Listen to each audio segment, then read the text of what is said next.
সেরা ছিল এই বাংলাদেশে, সবাই শিখেছে ওয়াজ কেমনে করতে হয়, ঠিক কিনা বলেন?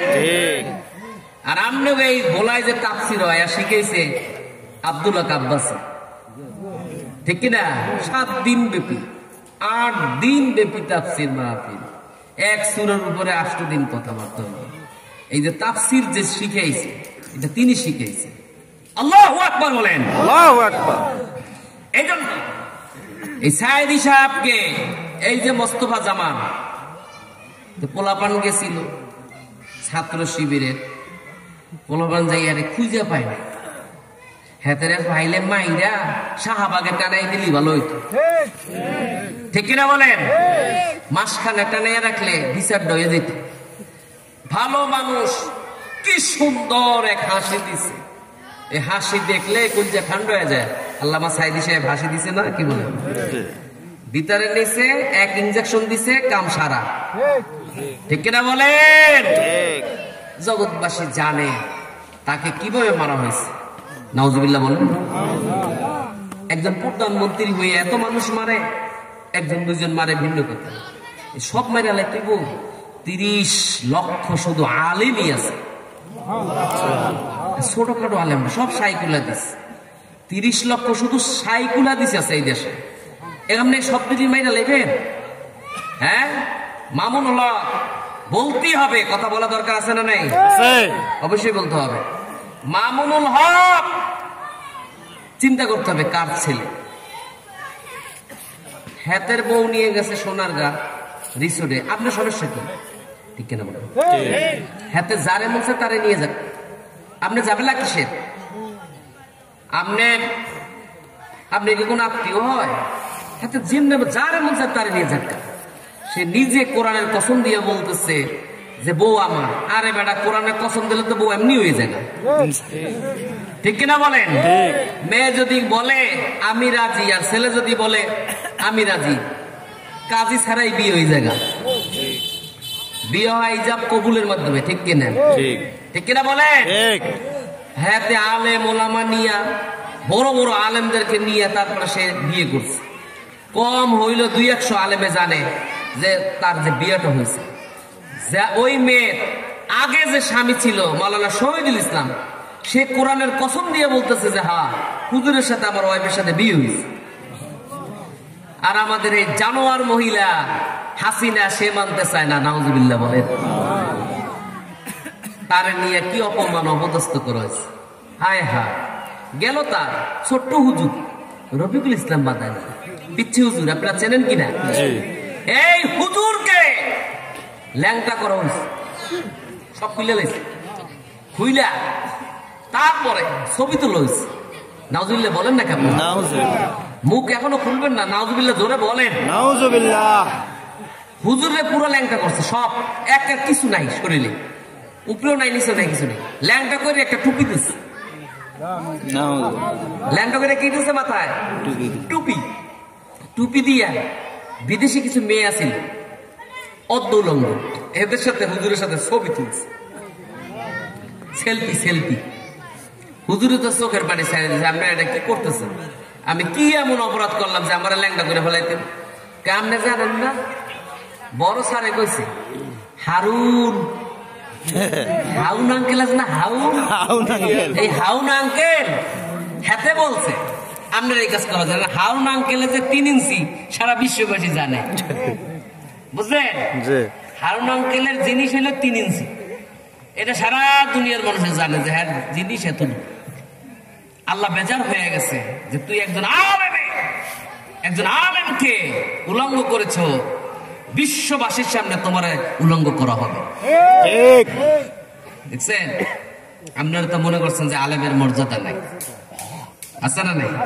তাফসীরে কাশাফের মধ্যে আছে কোন আলেম মায়ের কবরের পাশে দাঁড়াইয়া, বাবার কবরের পাশে দাঁড়াইয়া যদি বলে আলহামদুলিল্লাহ, শুধু আলহামদুলিল্লাহ শব্দ বলার কারণে মা বাবার কবরের আযাব 40 বছরের জন্য মাফ করে দেওয়া হয়।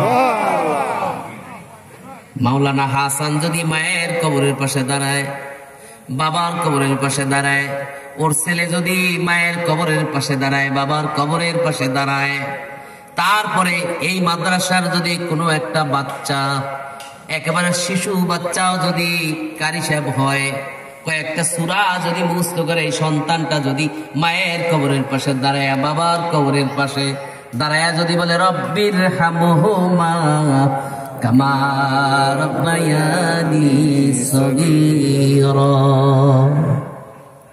এই আওয়াজ দেওয়ার দরকার নাই।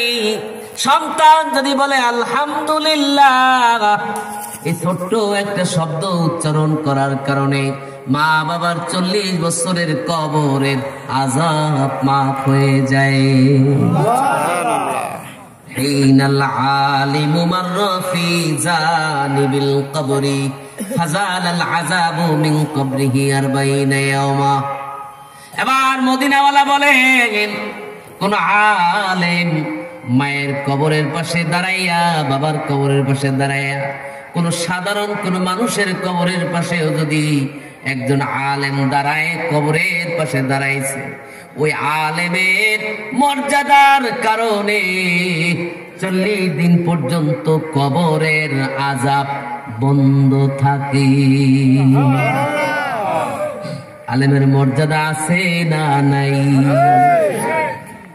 ওরে ভাই, মুসনাদে আহমদ পড়বেন। মুসনাদে আহমদের মধ্যে 50,000 হাদিস আছে এক কিতাবে। কয় হাজার? বুখারী শরীফের মধ্যে মাত্র 7,275 খানা হাদিস, কিন্তু এক কিতাবের মধ্যে 50,000 হাদিস লিপিবদ্ধ করা হয়েছে। মুসনাদে আহমদের মধ্যে আছে একজন আলেম, একজন হাফেজ, একজন কারি। এই যে মাদ্রাসার মধ্যে হাফেজ তৈরি হয় কি না বলেন? আপনারা ওয়াজ জানেন, আপনাদেরকে কি ওয়াজ শুনাইব? তাফসীর শুনতে শুনতে 40 বছর হয়ে গেল, 50 বছর হয়ে গেল, 60 বছর হয়ে গেল, ঠিক কিনা বলেন? অনেক মুরব্বী বাবা আছে 40 বছর পর্যন্ত কোরআনের তাফসীর শুনে, ঠিক কিনা বলেন? এবার একজন আলেম যদি হক্কানি আলেম হয়, নবীর ডিপুটি হয়, নবীর ওয়ারিস হয়, মুসনাদে আহমদের মধ্যে আছে গো 70,000 পাবলিক জান্নাতে নেওয়ার ক্ষমতা থাকবে। একজন নয়, দুইজন নয়, 70,000কে সুপারিশ কইরা জান্নাতে নিয়ে যাইব। জোরে কন্যা সুবহানাল্লাহ। আলেমের মতন যদি আলেম হয়, মামুনুল হকের মতন আলেম হইতে হইব, চরমনায়ের আল্লাহর ওলির মতন আলেম, আল্লামা সাইদির মতন আলেম, আমার উস্তাদ বিশ্ববিখ্যাত আলেম, জাতীয় মসজিদের খতিব আল্লামা আব্দুল মালেকের মতন আলেম। আল্লাহু আকবার বলেন। আল্লাহু আকবার। বাবুনগরীর মতন আলেম, যুবকদের আইডল, সব যুবকেরা যারে মহব্বত করে, বর্তমানে মিজানুর রহমান আজহারির মতন আলেম, মিজানুর রহমান আজহারির মতন আলেম, মামুনুল হকের মতন আলেম, বিশ্ববিখ্যাত পীর আল্লামা রেজাউল করিমের মতন আলেম, কারো কবরের পাশে দাঁড়াইলে 40 দিন পর্যন্ত কবরের আযাব মাফ। এই রেজাউল করিমের মতন আলেম 70,000 পাবলিককে সুপারিশ কইরা জান্নাতে নিয়ে যাইব। আল্লাহু আকবার বলেন। আমি বুঝাইতে চাই, আল্লাহু আকবার। কোরআনের আলো ঘরে ঘরে জালো, আল হাদিসের আলো ঘরে ঘরে জালো, কোরআন পড়ো, হাদিস পড়ো, আল কোরআনের সমাজ গড়ো। দুনিয়ার মুসলিম এক হও, এক হও, এক হও, লড়াই করো দুনিয়ার মুসলিম। এই রেজাউল করিমের মতন আলেম যতই বিরোধিতা করেন, আরে ভাই আপনি তাদের সাথে না চললে বুঝবেন না তারা কি রত্ন। তাদের কারণে মানুষ জিকির করে, তাদের কারণে মানুষ নামাজ ধরে, ঠিক কিনা বলেন? এটা আলাদা একটা ধারা, আলাদা একটা ব্যান্ড। এই রেজাউল করিম আলাদা একটা ব্যান্ড, এই সাইদি আলাদা একটা ব্যান্ড, মিজানুর রহমান আজহারি আলাদা ব্যান্ড, ওই হাফিজ ভাই আলাদা ব্যান্ড, ঠিক কিনা বলেন? এক একটা ফুলের মধ্যে এক এক রকমের ঘ্রাণ আছে না নাই? কত ফুল আছে 100 বছর পর ফুটে, তার আগে ফোটে না। জোরে কন্যা সুবহানাল্লাহ। কিন্তু ফুল তো, ঠিক কিনা বলেন? ফুল তো কত প্রাণী আছে 30 বছর পরে পানি খায়। ওরে ভাই, 30 বছরের ভিতরে পানি মুখে দেয় না, 30 বছর পর একবার পানি খাইবে, আবার 30 বছর পর। কত প্রাণী আছে গভীর রাত্রে আমরা চোখে দেখি না মানুষ। Medical science in the light of Islam, ইলমুত তিব আলা তুইল ইসলাম বইয়ের মধ্যে আছে কত প্রাণী রাত্রে দিনে সমান দেখে। দিনে যেভাবে দেখে রাত্রে সেইভাবে দেখে। কিন্তু শগুন নামে একটা প্রাণী আছে, নেপালের এভারেস্টের উপরে দাঁড়াইয়া যদি তাকায় 1000 মাইল পুরা দেখে। শগুন 1000 মাইল দেখে। এই নেপালের শগুন যদি তাকায় 1000 মাইল দেখে। আল্লাহ তার চোখের মধ্যে কি নূর দিয়া দিছে, নূরের শক্তির কারণে 1000 মাইল দেখে। এত পাওয়ার, কিন্তু তাদের চাইতো মানুষের মর্যাদা বেশি। ঠিক কিনা বলেন? ঠিক কিনা বলেন? মদিনাওয়ালা রাতের অন্ধকারে উহুদ পাহাড়ের উপরে দাঁড়াইয়া মদিনার নবী এমন আমাবস্যার রাত কিছুই দেখা যায় না। যদি মদিনার নবী তাকায় 30,000 মাইলের পথ মদিনার নবী দেখে। কি পাওয়ার! চোখে পাওয়ার আছে না নাই? রাহমাতাল লিল আলামিনের চোখে পাওয়ার আছে না নাই? নবীর প্রেম দরকার আছে না নাই? নবীর মোহাব্বত দরকার আছে না নাই? নবীর ভালোবাসা দরকার আছে না নাই? ইসলামী আন্দোলন করা দরকার আছে না নাই? এই দেশে যত দোষ সব হুজুর, ঠিক কিনা বলেন? যত দোষ আছে হুজুরদের। হ্যাঁ, হুজুররা সুদ খায় না, ঘুষ খায় না। আমাকে কেউ ঘুষ দিব? হ্যাঁ, কিসের ঘুষ দিব? মসজিদের ইমাম সাহেব, মাদ্রাসা প্রিন্সিপাল, আরে ঘুষটা দেব?